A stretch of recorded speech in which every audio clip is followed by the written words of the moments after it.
Hello good afternoon सबैजनालाई। अनि मेरो चाहिँ छोरी आज दिनभरि गनगन गरेको छ हो। अन्त हिजो चाहिँ मेरो छोरीको चाहिँ भ्याक्सिन थियो, भ्याक्सिन लगाएर आएको थियो र भ्याक्सिन लगाएको ठाउँमा चाहिँ डेढ महिनाको भ्याक्सिनमा पनि लगाएको थियो। त्यति बेला चाहिँ ज्वरोहरू आएको थिएन हो।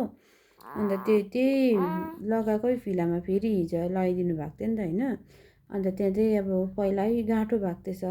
अन्त त्यो फेरि त्यो गाँठोमै त्यही फिलामै हान्दाखेरि चाहिँ अब उसलाई पुरा साह्रो परेछ के त। अन्त गाँठो परिरहेको छ हो। अन्त आइसहरू लगाइदिएको छु, आइसहरू लगाइदिँदा पनि भएकै छैन हो, तातिरहेको छ। रातभरि हनहन ज्वरो आयो, गनगन गर्दै बसिरहेको छ हो। एकछिन सुत्छ फेरि उठिहाल्छ मेरो छोरी।